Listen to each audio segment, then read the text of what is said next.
You're listening to the Rethreading Madness podcast, which airs live on Vancouver Co-op Radio, CFRO 100.5 FM. We are recorded and produced on the unceded traditional territories of the Squamish, Musqueam, and Tsleil-Waututh nations around Vancouver, BC.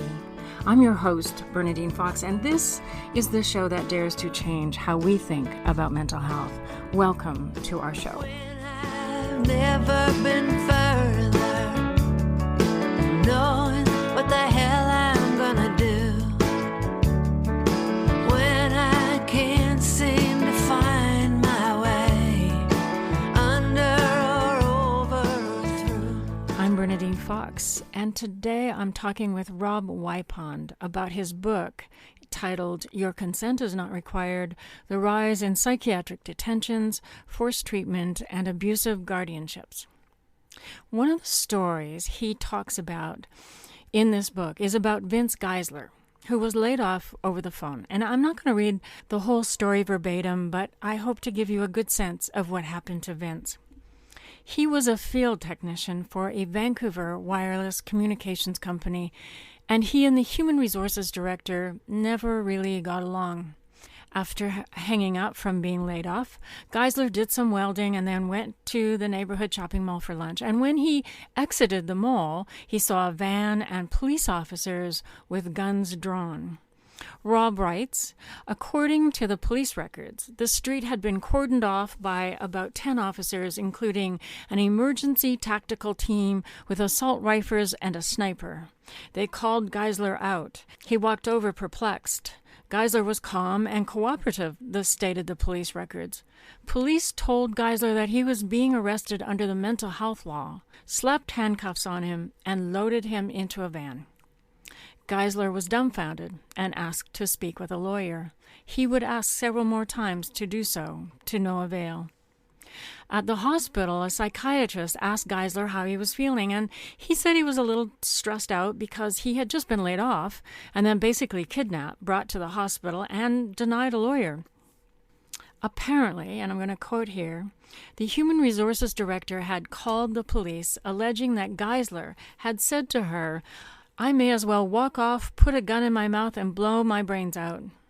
By his recollection, Geisler believed he said, "I feel like I've been shot." His wife agreed that Geisler sometimes used dramatic language when he was upset. Prior to attending the mall, police found that Geisler, a hunter, owned guns. And when they attended his home and he didn't answer to their knocking, they assumed he had barricaded himself in. But that wouldn't be the only misinterpretation. Geisler was asked at the hospital by the psychiatrist if he had been feeling excessively under stress. He denied that and said he didn't understand why the police had arrested him, to which the psychiatrist noted in his file that Geisler appeared limited in his insight about police concerns and perhaps not totally truthful about his stress level.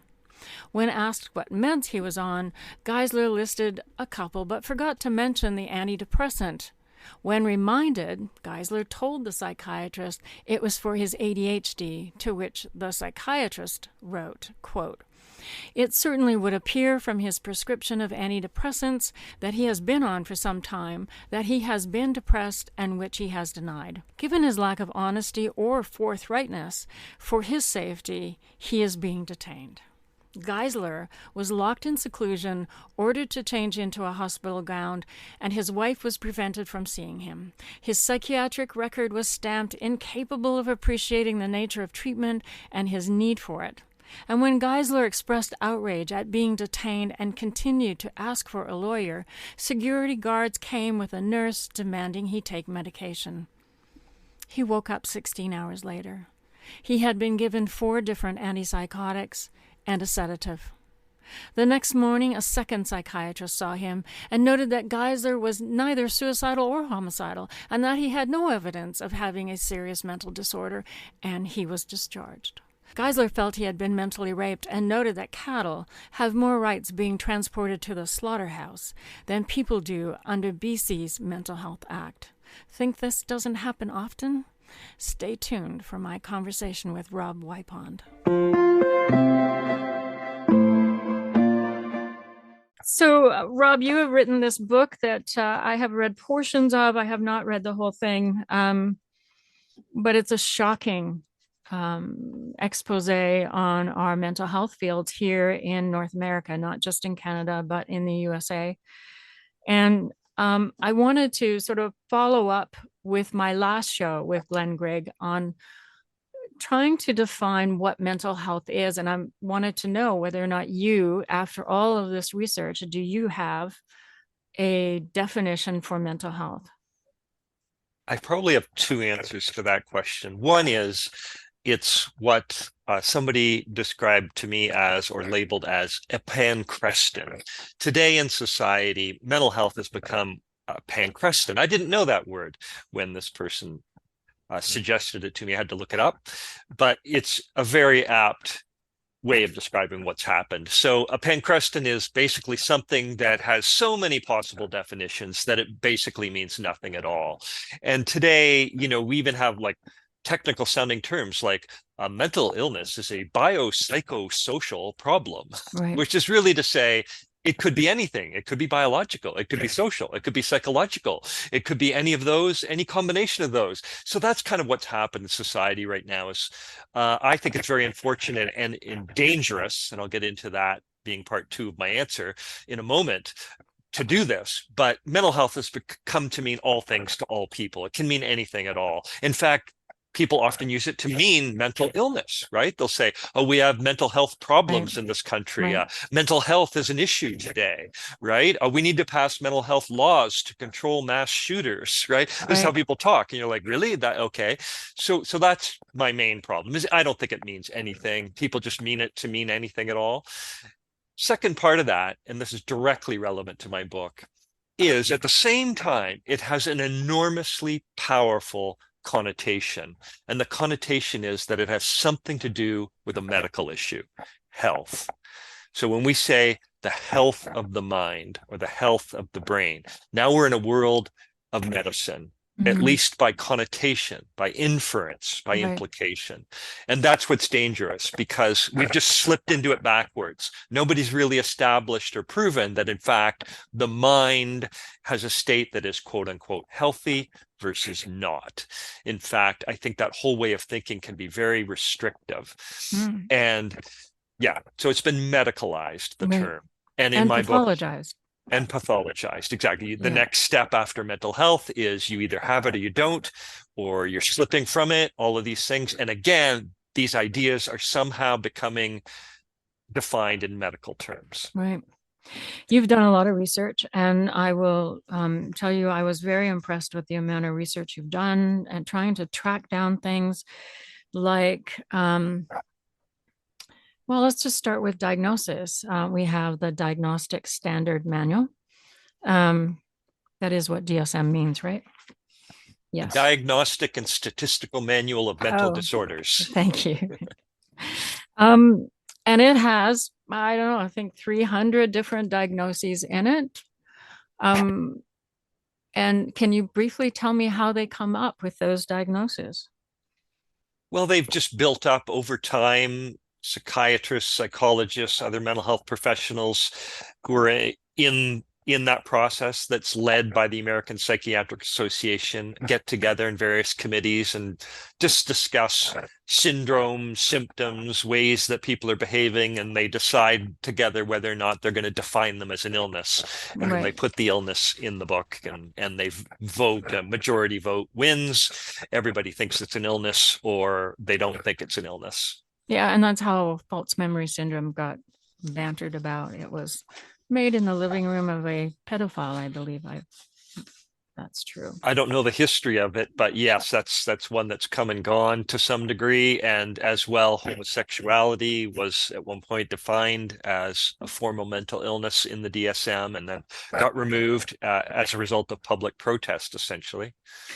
So which diagnoses that are in this DSM have research and study behind them rather than getting together as a group and discussing syndromes and maybe voting? How many of them have actual research that supports their reality? Well, they're all researched, but what's important to understand is virtually none of the major syndromes defined in the DSM, like depression, anxiety, schizophrenia, psychosis, these common ones that most of us know, plus hundreds of other ones. The vast majority really have no known biological correlates. We really don't know what it looks like in a person's brain to have it or not have it. They're not, the terms in science are, they're neither valid nor reliable. So they don't have, they cannot be verified to exist physically, and highly trained professionals don't agree with very high reliability when they're trying to diagnose someone.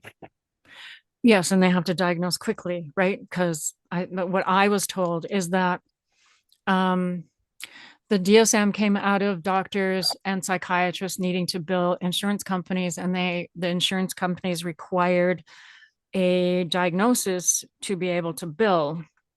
Did you find that as well? This is what I was told many, many years ago.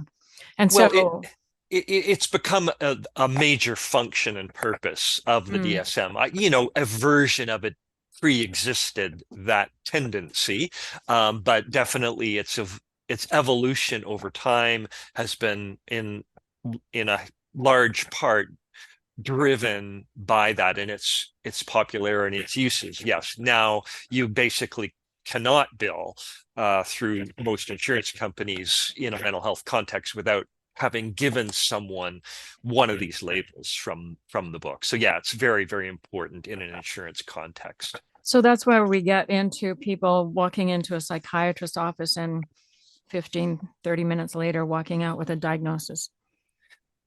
Yeah, and it's risky, and I have examples in my book of that where some of the practitioners express real concern about the fact that they're not allowed to bill in certain circumstances. They might have been called in, like a social worker was called in to a school to meet with a child who was doing something that the teacher didn't like, and so they call her in, and she determines that this is just a normal, ordinary conflict between a teacher and a student, and not any reason to give a diagnosis. However, she cannot bill for her time unless she gives that child a diagnosis. And in the end, in this particular case I'm describing, the social worker decided not to give her the diagnosis because she believed it would be dangerous to do so.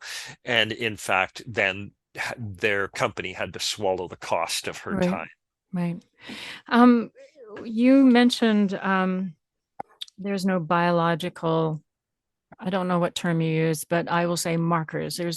We don't really have biological markers that say you have depression or you have anxiety.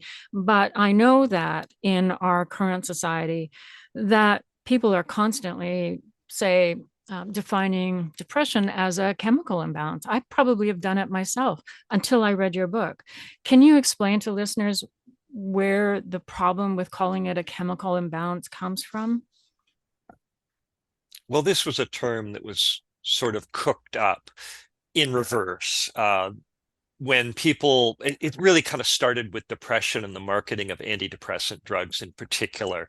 Certainly the ideas had been floated before, but what happened in the late 80s and early 90s, really with the advent of Prozac, that was the big first wave, and some of the other antidepressants that followed, is they were trying to theorize as to why the drugs might appear to be helping some people some of the time, which is kind of what the studies were showing. They weren't very robust, the studies, the evidence of how people were doing, but it was enough for them to get approved as an antidepressant. And they were trying to theorize as to what might be going on. And because they could see that one of the actions of these particular class of drugs was to block a certain receptor that affected serotonin levels, they started to kind of promote this as this is the way it works. They really had no idea how it worked or didn't work. These most drugs affect multiple neurotransmitters and all sorts of other elements of the body, but they just chose this one, and this is the one they chose to market. And with a lot of public relations efforts, they basically got the whole mass media and public on board with this. And they've never really fully taken it back, even though today you can find a psychiatrist who ridicule it like it was never something that they said. This is now becoming the new mode of speaking about it, because all the evidence is mounted for decades that nobody can prove that there is such a thing as a biochemical imbalance in the brain that causes any kind of particular specific psychological illness or anything like that. But at the same time, we have these. So as that evidence has mounted, psychiatrists have now started to kind of say, oh, we never believed that, we never said that, and they're blaming it on the news media for convincing people of this. And yet, I bet, and I certainly know, everyone I talk to, even today, who goes to a psychiatrist or an average family physician and gets one of these drugs prescribed for them, is often told, you have a biochemical imbalance and this will correct it. Right. But it's completely false. There's really no evidence to support that. And what about the drugs that are given to people? Where does the FDA come into it? So the FDA, as Health Canada as well in Canada, is required to regulate the safety and effectiveness of drugs. So the process is that a drug company will make a request to have a drug approved for certain use, and they will submit 2 or 3 trials that they've done to try to show that this drug is safe and effective for particular use. And essentially, one of the things that I found as I was doing the research was really what effective means. And it's kind of surprising. Like, we kind of use the word loosely, but as far as our regulators go, it's really only a very, very small difference on a survey that a patient fills out about their feelings. So kind of as if I'd asked you, how are you feeling today? And you said, out of 10, I'd give myself a 6.5. And then I ask you the next day and you say, out of 10, I'd give myself a 6.7. And that's literally, I'm not exaggerating, literally the difference that can often be the difference between a drug getting approved as effective for treating a mental disorder versus not being approved. It can be as little as 0.2 or 0.3 or 0.4 on a scale of 5 or 10, and in some cases it might be 5 or 6 points on a scale of 100 or 200. Right. Yeah, I think that part of what happened for me when I was reading the book is that I used to work for a cancer research scientist, and so I sort of have some idea of scientific testing and research and requirements. And I was actually shocked to read in your book the lack of level of efficacy that was going towards some of these drugs that are being approved. I'm Bernadine Fox, and I'm chatting with Rob Wipond about his book called Your Consent is Not Required. Rob, the book is called Your Consent is Not Required, and certainly you have focused on the issue of consent in it. What happens when somebody has a diagnosis, and what happens to them after that? Yeah. And this is an important framing for everything we're discussing. Like, sometimes it gets lost because, of course, people are sometimes going into these situations where they're getting a diagnosis. They're going in voluntarily. They're comfortable with it. They're having a friendly relationship with their provider in some way. And that's one framing for all of this. But what is important to understand is there's another vast swath of people who are not doing this in any way, shape, or form voluntarily. They're resistant to it. They don't think the science is strong. They don't find that the approach is helping. And so in this context, a diagnosis can be extremely dangerous because it's step one in mental health law. So when we start talking about mental health laws, are designed to treat people against their will. And step one is you have a mental disorder. So in that sense, you've been diagnosed, you've been labeled. So when we talk about how sort of loosey-goosey some of these diagnoses are and how unscientific, well, yeah, that's fine if you don't mind having one, or, Right. but if it's going to suddenly be the on or off switch for your fundamental civil rights, Right. now there's something else that concerns, and it is step one. So step one is you get a diagnosis, you get a label, and it's extremely vital. And a lot of people then start to rebel and say, "What do you mean? No, I don't have a mental disorder." And so when we talk about people who deny they have a mental disorder, this is often one of the reasons, because they've had experience watching themselves lose all of their fundamental rights under mental health laws once that label's applied. So they'll frequently go, no, I don't. I might be struggling, I might be this, I might be that, but I'm not mentally ill. And then this is often used as further evidence against them. See, they can't even acknowledge the fact that they're Right. ill. And They that don't have becomes, insight. that's right. And this Yeah. becomes step two Right. under the mental health laws. So what happens if they decide you don't have insight and you're mentally ill and you have a diagnosis? What can So, happen from there? yeah, well, interestingly enough, even before we get to that point, you can be detained in a psychiatric hospital against your will, just on the possible suspicion that you might have a mental disorder. So it's important people understand how broad these laws really are, that virtually anyone can call 911, say, "I'm worried about my friend, my coworker, this person randomly on the street that I just saw. Will you check him out?" The police will come. They now have authority to take that person up to a psychiatric hospital for an evaluation. Right. And so that person can be detained. And depending on the jurisdiction, you can be detained in the hospital for anywhere from hours to days to even weeks in some provinces and states, while they're quote unquote evaluating you. You can sometimes be forcibly treated in that time frame. The more typical sequence of events would be that, yes, they do label you as somehow lacking insight, not having a mental disorder, and there's a bunch of other criteria under the act, and it could be any of them. You might be a risk to yourself, you might be a risk to someone else, you might be mentally or physically deteriorating in some way. There's a range of criteria. Now, it's much broader than most people realize, the criteria. So you can be detained. And then you can, once you kind of get on to this track where you're actually being committed under the act, and usually at some point there may be an opportunity for a hearing, although not in British Columbia. It's one of the most aggressive mental health laws in North America. Wait. We don't have hearings anymore here in BC? You can be forcibly treated before your hearing in British Columbia. I get it. Okay. That is unlike anywhere else, any Right. other jurisdiction. And most other jurisdictions, unless it's a quote unquote emergency, which is granted rather hazy in and of itself, but unless it's an emergency, you can't be treated against your will until such time as you've gone through some sort of hearing process before a judge or a tribunal. BC law allows people to be held and forcibly treated for 3 weeks up to the point of that initial hearing, if they want to. If the doctors want to. So let's talk about treatment then.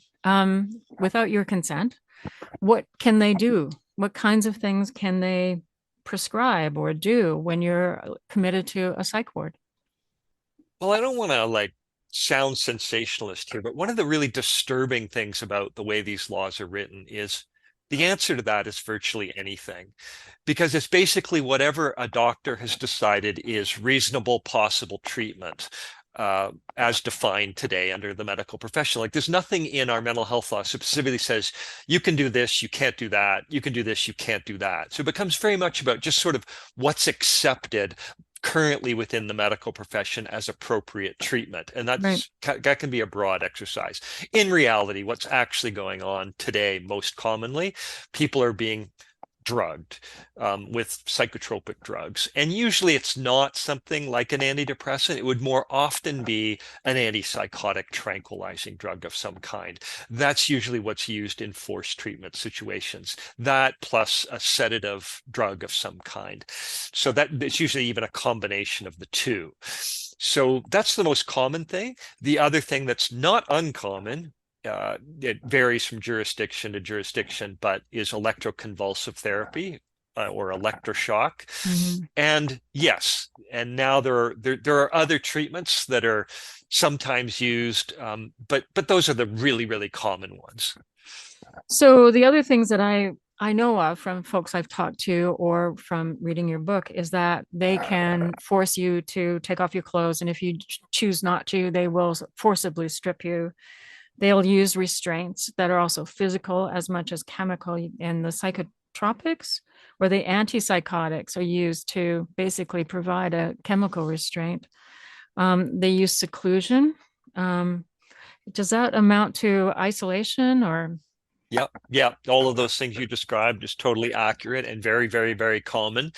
And in fact, our own regulators now often refer to these drugs as chemical restraints, Right. and physical restraints are often commonly used. And that's what's important to understand is, yes, it does happen that someone might be nominally involuntary in the sense that I might say, look, I'm really worried about you. I'm going to make you involuntary, but hey, let's continue to talk. I really want you to stay here.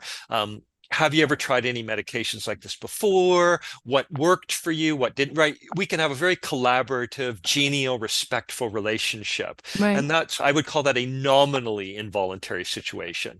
But what often happens is it becomes not nominal, but very real in the sense that I say, well, I don't want those drugs. I don't like this. I've tried them. I didn't find they helped me at all. In fact, Right. I didn't like the adverse effects. No, I'm scared of electroshock. I don't even want to go near that. And the conversation becomes like this. And then that's when security guards come into play, and they Right. will manhandle you. They will restrain you. They will stick injections in you. And some of these injections are long-acting injections. So you can be heavily tranquilized for a month after just one injection. These are the kinds of things that get done. And this is enormously traumatizing. And yes, the action of stripping people against their will in and of itself is a common admission practice Right. in a psychiatric context, which of course is not done in any other medical context, right? To Yeah. actually force someone to strip. And in some jurisdictions, it's not allowed, or there's some laws in place to try to reduce the use of it, but it's widespread, and that in and of itself can be an enormously traumatizing experience, particularly because many people who are in these kind of situations may have experienced physical sexual trauma of some Yeah. kind in their lives already. That's why they're having troubles. Yeah. And now suddenly they're re-experiencing this loss of power over their own body. Tina Minkowitz, a lawyer and also someone who at one point in her life was forcibly treated, has pointed this out, right? That it's one of the fundamental features of torture. In our definition of Yes. torture is to lose control of your own bodily integrity. Yeah. And so when we created the Convention for the Rights of Persons with Disabilities, this is why they landed on saying that the United Nations landed on saying that we should abolish forced treatment. They defined it as an act of torture rather than as an act of treatment. And I think as a culture, as a society, we need to be having this kind of dialogue much more. Absolutely. Absolutely. And while we call it seclusion, isolation is in fact a form of torture. So is electric shocks. So is, like you said, being forced to strip naked. I don't know about drugs, but I think that I'm hearing in Iran, they're actually drugging people in their prisons as well. So, yes. Yeah, and we do it here as well. Yeah. Antipsychotics are quite commonly used for behavior control of inmates in prisons. And there's been efforts to try to reduce its use, but we don't really know the extent of it because in a lot of cases, this is not what's being surveyed. When they do surveys of prison inmates, the justice system, they often don't specifically ask, was this against your will?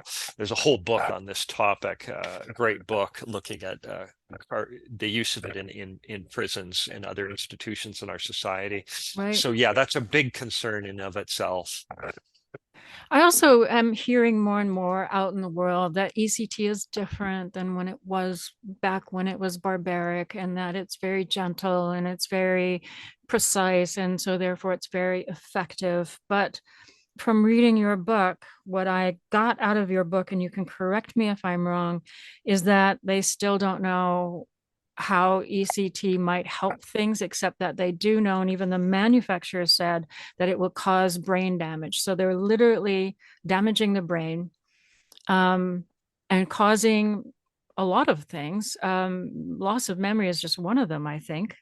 But that also that the FDA in the United States has now said that they will never test ECT for its effective qualities. What's with that? Yes, well, you've just covered a lot of different issues and topics I'm sort of sorry. together. Yeah. So we'll try to sort of just reiterate them in the sort of sequence in which they happen. So first of all, yeah, like the use electroconvulsive therapy has largely not changed since the 1950s. We're pretty much doing it in the same way.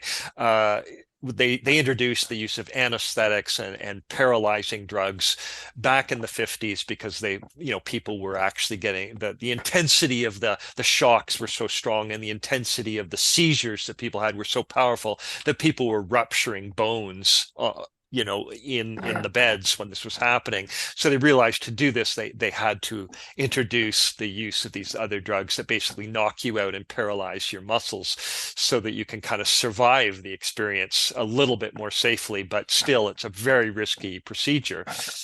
And then, so that happened. So it got grandfathered in both in Canada and the United States because it was introduced before even regulators existed. So there's been increasing pressure over the years to say this medical device that administers ECT, the ECT device, should be tested for safety and effectiveness like other medical devices, like heart defibrillators or pacemakers and things like that. Like, let's test it for safety and effectiveness. But there's been strong resistance from the psychiatric profession. They don't want it to be tested. You can speculate about why. Do you want me to stop there? I mean, that's where my brain goes. I mean, Yeah. these are psychiatrists and doctors who, one could assume are there to help people if they are seeing over and over and over that they are treating them in such a way as to cause brain damage and not help them. But then maybe I am seeing help in a different way than they are. So the issue of brain damage is that, may cause brain damage. There's not 100% proof that it definitely always causes brain damage. So that's where we're at kind of scientifically in terms of how we define these terms right now. What the FDA did in the recent processes was their own scientific advisory committee certainly concluded that it could cause brain damage, and manufacturers, as a result of some lawsuits, are required to disclose the possibility that it could cause brain damage. The FDA then went further after they looked at this issue and decided that it had to be disclosed that also there's no evidence for the long-term safety or effectiveness of ECT devices. So that's how they've worded it. There's no evidence for the long-term safety and effectiveness. So that's kind of where we're at right now. And the reason it's landed there, in Canada hasn't even gone through this process. It's just free-for-all here. The FDA went through this process in the United States, and their own advisory committee said, we need to test these devices. Then there was a lot of backroom politicking. And ultimately, FDA said, for the purposes of its most common use, depression, we will not require it to be tested. What was happening behind the scenes, as far as I know, is that psychiatrists were essentially saying, we don't want this regulated at all because we want to use it for anything we want. Trust us, we've studied it enough, it's fine. And the FDA ultimately buckled to that.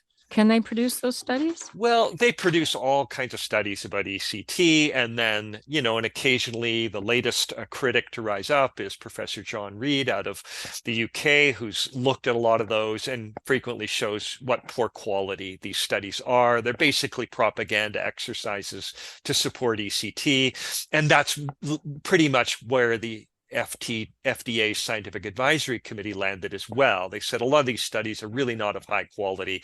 We don't really know what the heck is going on here, why it works, why it doesn't, how severe these damages are. There's a lot to suggest that there might be pretty severe memory loss and probably associated with brain damage.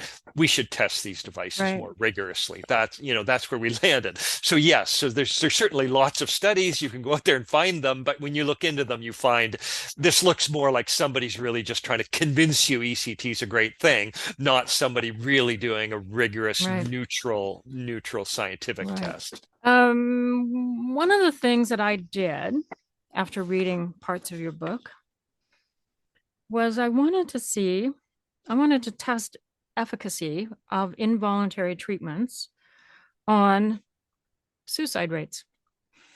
And so I went and looked up the suicide rates in Canada from 2007 to 2020. So non-COVID, right into the year of COVID. And from 2007 to 2019, for the most part, they went up every year, maybe by 100, maybe by 300. That was it. So just gentle rises. One could say that it probably matched the general population, the rise in general population. But in 2002, when most people weren't seeing their psychiatrist, and certainly people weren't allowed to go into hospitals, I would suspect maybe, and you can confirm this, that psychiatric commitments were down. The suicide rate went down dramatically in 2020. This is the year that people are saying we're all suffering from mental health problems because we're isolated in our homes and we can't go out and do things with our friends and can't go to work and la-di-da-di-da. But the suicide rate went down by 700 people in Canada.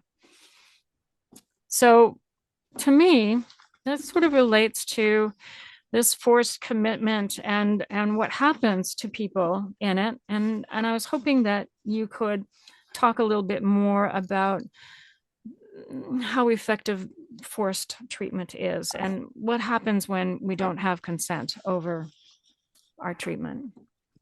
Yeah, and I'll highlight too that during this sort of pandemic and lockdown area, a lot of things kind of shifted around and changed for a lot of reasons. And so in my book, I kind of stepped back from trying to put too much interpretation on what was happening during that particular year and a half, 2 years, where really the entire culture had changed in so many ways. Right. But he's sort of looking across the last 20 years, and then I focus mostly on the last sort of 5 or 10.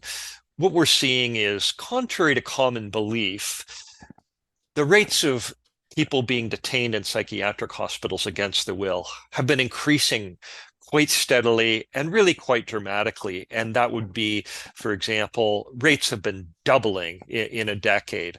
In the United States, overall, in the 22 states where we managed to find data, well, not we, but a study out of UCLA that I then utilized. So what they found was that across 22 states, the rates had increased at about 3 times the rate of population growth across in total. And again, within that, many states going up even faster than that.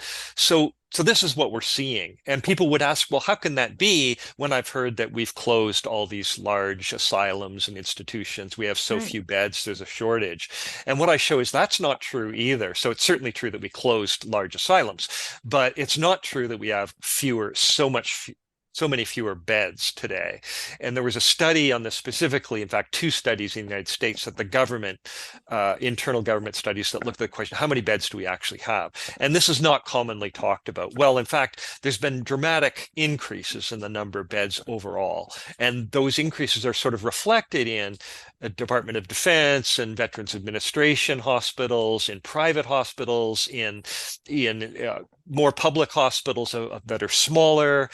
There are long-term care facilities, group homes, assisted living facilities. There's a whole plethora of different smaller types of facilities, some of which function like hospital. They're like hospital-like settings where people can be detained and forcibly treated, and other ones where people are just under sort of constant coercion and monitoring, where at any time, if they misbehave in some way, they can be sent up by the people that are running the facility to the psychiatric hospital, be forcibly treated, and then sent back. Or they can be put on some sort of community outpatient commitment program and literally forcibly treated, like visited in their home and forcibly injected or witnessed while they're taking oral medications. So this is what's happening in our culture much more broadly.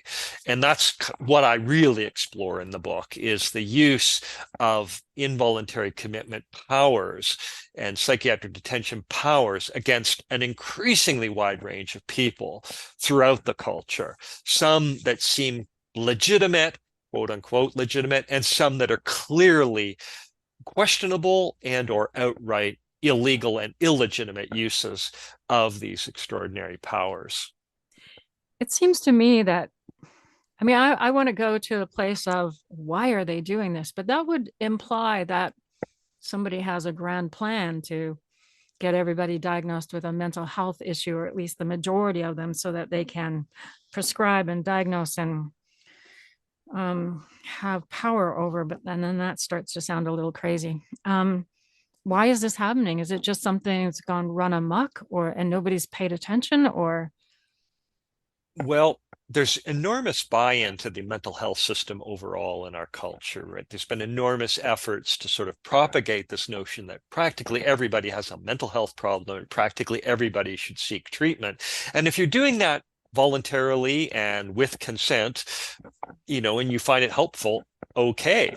But unfortunately, along with that movement, there's been an increasing aggression against those who don't agree, who resist, who don't like that way of looking even at the world and say, no, human suffering has a different kind of meaning to me. Or when I'm being disruptive, I'm doing it for a reason that has meaning to me, like I'm protesting.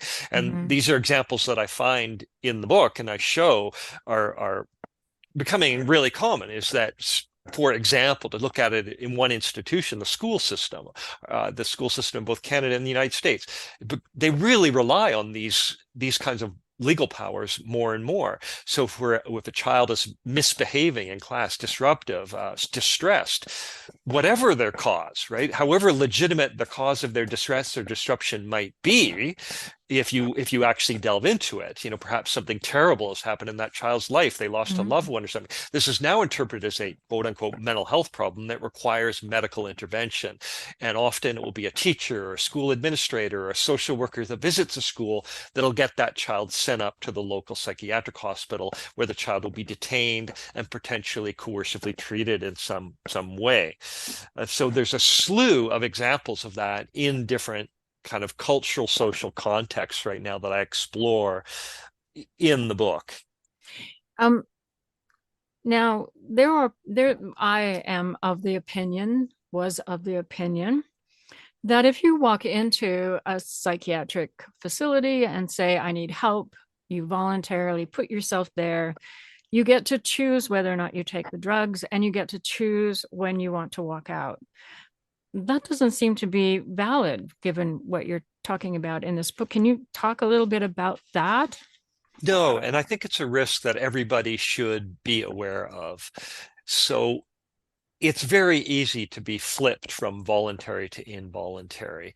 And I believe, even though we don't really have good data, like this needs to be much more, governments need to be much more forthcoming, institutions need to be much more forthcoming with their data, so we can see how often this is happening, who it's happening to, what the circumstances are. But from what I can tell, it's very common that a person may go up to a psychiatric hospital seeking help because that's where they've been told to go. And they may not have money to hire a private therapist or anything like that. So they go up to the psychiatric hospital and say, yeah, I'm struggling, I'd like some help. And often a trigger is if the psychiatrist says, well, this is what I think you should take, and you may have tried that particular drug before, or you may not even want a drug. You may say, no, I'd prefer like a counselor or therapy. Well, this isn't typically offered in any sort of robust way in an average psychiatric hospital. Mainly what they do is they give drugs. They detain people and they give drugs. That's what typically happens. And they even save their beds for those kinds of people. If you come up and say, well, I want help, they might direct you to a community service. So often what happens is if they say, this is what I think you should do, take this drug and call me, and you say, no, I'm not going to take it, then that can become the trigger for them to say, okay, you're lacking insight then. You don't recognize that you have this particular illness and that you need this particular drug as the doctors recommended. And it can be very easy to flip that switch. Right. Is there any therapy that's offered beyond medical interventions, like chemical interventions?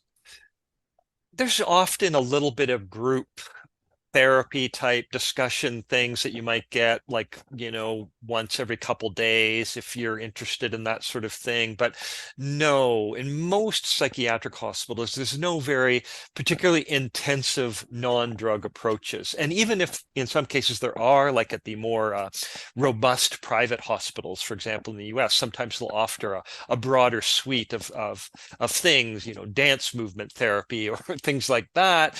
Even when those are available, often they're, if you're not accepting drugs, you're not considered to be appropriately in the hospital in the first place. So often they come together. So no, you should never go to any psychiatric hospital thinking that you can get non-drug treatments in a really robust, consistent, ongoing way in the hospital setting. That's very, very atypical.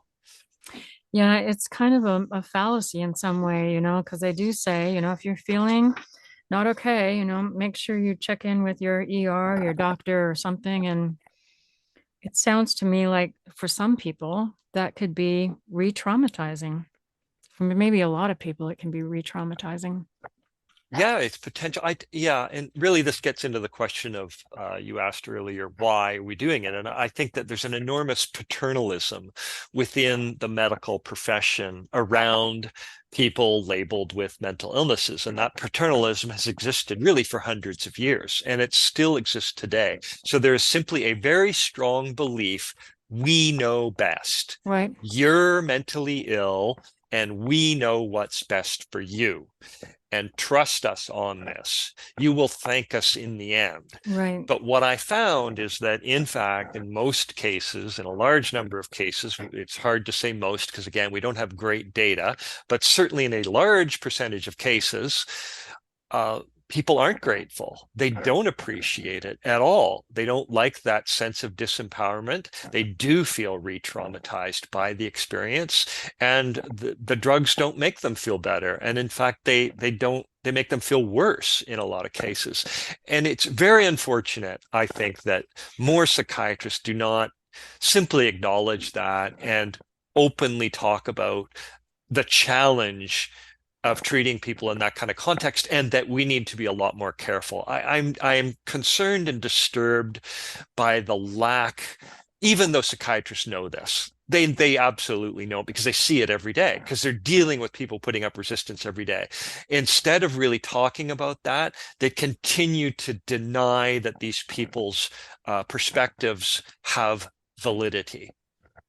And that's kind of what I'm going to get the acronyms wrong, but the World Health Organization, and there was a committee for people with disabilities, and I'm getting the names wrong. I'm sure I'll get them before we leave the program, but they put forward bills, and well, you can probably speak to it best, recognizing that people with mental health challenges are not enjoying the same human rights that other people do.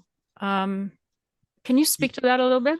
Yeah, that's right. So even as we as a culture have defined mental illness as a disability, we've said you've got a mental disability, people who get labeled with that disability still have far fewer rights than people who are getting labeled with other disabilities, at least on paper. Of course, almost any kind of disability in our society is often an opportunity for someone to get subjected to exploitation and loss of rights. But it's particularly acute in this way in the mental health sphere against people getting labeled with mental illnesses. And this is what the process of creating the Convention on the Rights of Persons with Disabilities at the United Nations found repeatedly over years, such that the convention now says that all people with all forms of disabilities, labeled with any form of disability, should have equal rights before the law as anyone else, which seems to intuitively just make sense, does it not? Why? Yeah, just because you might be in a wheelchair or because you might not be able to see, why should you have fewer legal rights than anyone else? People get that. But somehow when we get into the sphere of mental illness, it's even more so than intellectual disability, which people have seemingly come to terms with over the last few decades, where now we kind of understand that, yeah, just because you have an intellectual disability doesn't mean you shouldn't have equal rights to make decisions in your life, have people support you in making those decisions. We more strongly accept that now as a culture. We're still struggling to accept that with mental illness when you get that label. And so in that sphere now, those people are still losing rights. But the UN concluded, and with that now the World Health Organization has also concluded that this should not be the case, and that people who are getting labeled with mental disorders should have equal rights under the law as anyone else. And they have repeatedly reprimanded Canada and the United States since the CRPD, since this convention got implemented. They've come back and heard testimony and ultimately reprimanded us for not upholding the rights of people who are getting labeled with mental disorders. Right.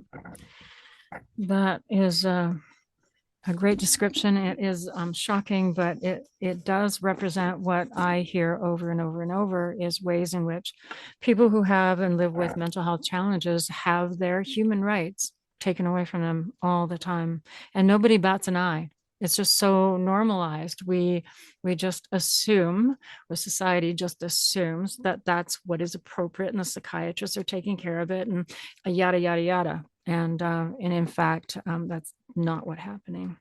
Rob, thank you so much for coming and chatting with me about your book. The book is called Your Consent is Not Required. It went out just in the last week or so. Yep, it just got released on the 24th of January. 24th of January. You can get it as an ebook on Amazon, or you can buy it. Can you get, what bookstores are you in at this point? You can order it through any of your local bookstore or any major online retailer. It's available everywhere now. All right. Thank you so much, Rob. Okay. You're listening to Rethreading Madness. I'm Bernadine Fox, and I've been chatting with Rob Wipond, author of Your Consent is Not Required: The Rise in Psychiatric Detentions, Forced Treatment, and Abusive Guardianships. And we have barely touched on the jam-packed information that is covered in this 300-some page book. So this has become part one of two parts, and Rob will be back next week to chat more about his research into the mental health industry in North America. You won't want to miss this. In the meantime, we here at Rethreading Madness want to know if you have ever been given a medical test that demonstrated a chemical imbalance that caused your psychiatric diagnosis. Please let us know. Rethreading Madness is now available as a podcast, which means that you can download this interview and all the others and be able to listen to it whenever is most convenient for you. My thanks to Rob Wipond for chatting with me and agreeing to come back for round two. My thanks also to Edith Wallace and Sherry Ulrich for the gift of their music. But as always, my thanks goes out to you for joining us today. Stay safe out there. I'm Bernadine Fox, and you've just listened to Rethreading Madness, the podcast that dares to change how we think about mental health. We air live on Vancouver Co-op Radio, CFRO 100.5 FM, every Tuesday at 5 p.m. or online at coopradio.org. If you have questions or feedback about this program, or want to share your story, or have something to say to us, we want to hear from you. You can reach us by email, rethreadingmadness@coopradio.org. If you enjoyed this show, subscribe so you don't miss the next episode. I've never been further from knowing what the hell I'm gonna do when I can't seem to find my way under or over or through. Just when I'm ready to give up the fight, there you are when we turn out the lights, and it's alright.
a cliche, just words people say to be nice. Or somehow